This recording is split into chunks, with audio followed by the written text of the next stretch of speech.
नाज़रीन इकराम, पंजाब असम्बली की तहलील का बाकायदा नोटिफिकेशन जारी होने के बाद खैबर पख्तूनख्वा के वज़ीर आला महमूद खान सूबाई असम्बली को तहलील करने का अमल शुरू कर चुके हैं।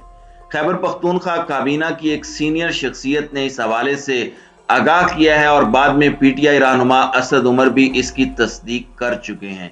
खैबर पख्तूनख्वा हुकूमत के तर्जुमान बैरिस्टर मोहम्मद अली सैफ ने कहा कि कानूनी तौर पर समरी पर दस्तखत करके गवर्नर को भेजे जाने के बाद किसी भी असम्बली को तहलील होने में कम अज कम 48 घंटे लगते हैं। ताहम खैबर पख्तूनख्वा असम्बली को तहलील करने का अमल पंजाब असम्बली के तहलील होने के बाद शुरू होगा। उन्होंने ये भी कहा कि हुकूमत को खैबर पख्तूनख्वा असम्बली तहलील करने से रोकने में कोई रुकावट नहीं है। इसी दौरान असद उमर का कहना था कि अगला मरहला पंजाब असम्बली की तहलील है। जब उनसे पूछा गया कि खैबर पख्तूनख्वा असम्बली कब तहलील होने जा रही है तो उन्होंने कहा कि इसे अगले 48 घंटों में तहलील कर दिया जाएगा। जब उनसे सवाल किया गया कि क्या पीटीआई और मुस्लिम लीग काफ के दरमियान सीट एडजस्टमेंट पर कोई हतमी समझौता हो चुका है तो उन्होंने कहा कि मुस्लिम लीग काफ जितनी सीटें मांग रही हैं उसकी कोई हतमी तादाद नहीं है। उनका कहना था कि दरअसल हम असम्बलियां तहलील होने के बाद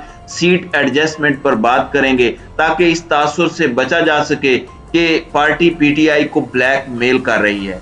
पीटीआई रहनुमा ने कहा कि परवेज इलाही ने तहलील की समरी पर दस्तखत करने से पहले कोई मुतालबा नहीं किया था क्योंकि उन्होंने मौक़िफ़ इख्तियार किया कि वो इमरान खान पर एतमाद करते हैं, इसलिए वो तहलील से कबल कोई मुतालबा नहीं करेंगे।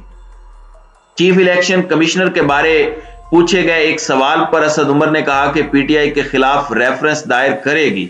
हम समझते हैं कि कानून के मुताबिक उन्हें अब चीफ इलेक्शन कमिश्नर नहीं रहना चाहिए। यकीनन उसका फैसला अदालत को करना है, लेकिन अगर सवाल यह है कि क्या उनकी इस ओहदे पर मौजूदगी के बावजूद इंतखाबात में हिस्सा लेंगे तो हाँ, हम इलेक्शन लड़ेंगे।